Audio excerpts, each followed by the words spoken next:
കഫക്കെട്ടാവട്ടെ നെഞ്ചുവേദനയാവട്ടെ നെഞ്ച് സംബന്ധമായ എല്ലാ പ്രശ്നത്തിനും ഈ രണ്ടില നെഞ്ചിൽ വെച്ചാൽ മതി. അപ്പോൾ ഈ ഇല ഏതാണെന്ന് ആർക്കെങ്കിലും മനസ്സിലായെങ്കിൽ ഒന്ന് കമൻറ്റ് ചെയ്തേരെ, ഞാനപ്പം പറഞ്ഞുതരാം. ശരിക്കും പറഞ്ഞാൽ ഇത്രത്തോളം ഔഷധ ഗുണമുള്ളൊരു ഇല നമ്മുടെ പരിസരത്ത് വേറെ ഉണ്ടാകില്ല എന്ന് തന്നെ പറയാം. അപ്പം ഞാൻ ആദ്യം പറഞ്ഞതുപോലെ ഈ പറയുന്ന നെഞ്ച് സംബന്ധമായി നമുക്ക് ഈ പറഞ്ഞ പോലെ ശ്വാസം മുട്ടലാവട്ടെ, അല്ലെങ്കിൽ ഈ പറഞ്ഞ കഫക്കെട്ടാവട്ടെ, നെഞ്ച് വേദനയാവട്ടെ, ഇതിനെല്ലാം നല്ലൊരു മരുന്ന് തന്നെയാണ് ഈ ഇല. അപ്പം നിങ്ങൾക്കെല്ലാം അറിയാം, മഴക്കാലമാണ്, മഴ തുടങ്ങിയിട്ടുണ്ട്.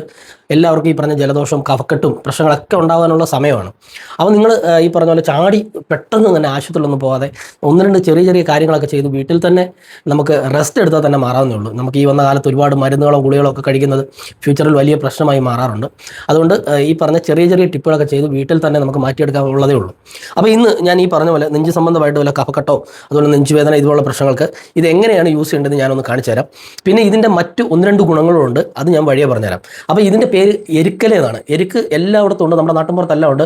നോർത്തിലോട്ടൊക്കെ പോയി കഴിഞ്ഞാൽ ഇഷ്ടം പോലെ റോഡ് സൈഡിലെല്ലാം നിൽക്കുന്നതാണ്. ഇത് രണ്ട് തരത്തിലുണ്ട്, വെള്ള എരിക്കുമുണ്ട്, നീല എരിക്കുമുണ്ട്.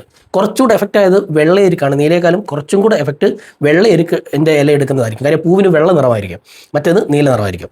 അപ്പോൾ ഇതെന്താ ചെയ്യേണ്ടതെന്ന് ഞാനൊന്ന് കാണിച്ചു തരാം. രണ്ട് ഇല എടുത്തിട്ടുണ്ട്. നിങ്ങൾ ചെയ്യേണ്ടതെന്ന് പറഞ്ഞാൽ നന്നായിട്ട് വൃത്തിയായിട്ട് കഴുകിയിട്ട് ആ വെള്ളം ഉണ്ടാവരുത്, കഴുകി ഉണങ്ങണം, ആ വെള്ളമൊക്കെ പറ്റിപ്പോകണം. എന്നിട്ടാണ് ഇതുപോലൊരു പാൻ ചൂടാക്കാൻ വെക്കുക. ഇതിലേക്ക് നമ്മൾ ഈ ഇല ഇട്ട് കൊടുക്കുക. ഇത് രണ്ട് സൈഡും നമ്മൾ നന്നായിട്ടൊന്ന് ചൂടാക്കി എടുക്കണം. ചൂടാക്കി എടുത്തിട്ട് എങ്ങനെയാണ് ഇത് ഉപയോഗിക്കേണ്ടത് ഞാനൊന്ന് കാണിച്ചു തരാം. ഇത് നല്ല വൃത്തിയായിട്ടൊന്ന് ചൂടായി വാട്ടിയെടുക്കാം. അപ്പോൾ നമ്മൾ നല്ല രീതിയിൽ ഇതിനെ ചൂടാക്കി കൊണ്ടുവന്നിട്ടുണ്ട്.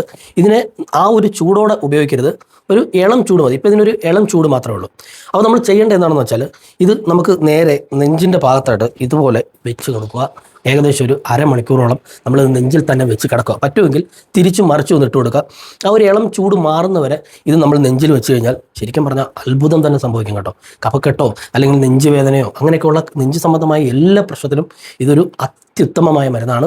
അപ്പം ഇതുകൊണ്ട് ഇത് മാത്രമല്ല ഉപയോഗം, നമുക്ക് എല്ലാവർക്കും അറിയാം, നിങ്ങൾ പല വീഡിയോകളിലും കണ്ടിട്ടുള്ളതായിരിക്കും.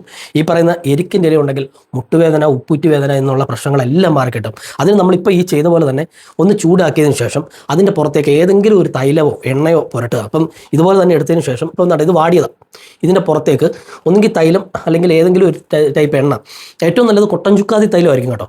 നമുക്ക് ഉപ്പൂറ്റി വേദനയോ മുട്ടുവേദനയോ നടുവേദനയൊക്കെ ഉണ്ടെങ്കിൽ ഇത് പുരട്ടിയതിന് ശേഷം ഇതിലേക്ക് എണ്ണ പുരട്ടിയതിന് ശേഷം നമ്മൾ നടുവിനാണെങ്കിലും അല്ലെങ്കിൽ മുട്ടിനായാലും വെച്ച് എന്തെങ്കിലും ഒരു തുണി വെച്ച് കെട്ടി വെച്ചാൽ ശരിക്കും പറഞ്ഞാൽ ഒരു 10-15 മിനിറ്റ് വെച്ചാൽ മതി.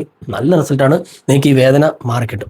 അതുപോലെ തന്നെ ഇതിൻ്റെ കറ പാലുണ്ണി പോകാൻ നല്ലതാണെന്നൊരു വീഡിയോ ഞാൻ ചെയ്തിട്ടുണ്ട്. അതുപോലെ തന്നെ ഇത് അരച്ച് ഈ അലർജി പ്രശ്നത്തിന് തേക്കുന്നൊരു പരിപാടിയുണ്ട്. അങ്ങനെ ഒട്ടനവധി പ്രശ്നങ്ങൾക്ക് ഏറ്റവും നല്ലതാണ് ഈ എരിക്കിൻ്റെ ഇല എന്ന് പറയുന്നത്. അപ്പം നിങ്ങൾ ഉറപ്പായിട്ടും ഇതിലേതെങ്കിലും ഒന്ന് ട്രൈ ചെയ്ത് നോക്കും, നിങ്ങൾക്ക് ഗുണം ഉണ്ടാവും. അപ്പോൾ ഓക്കെ, ബൈ.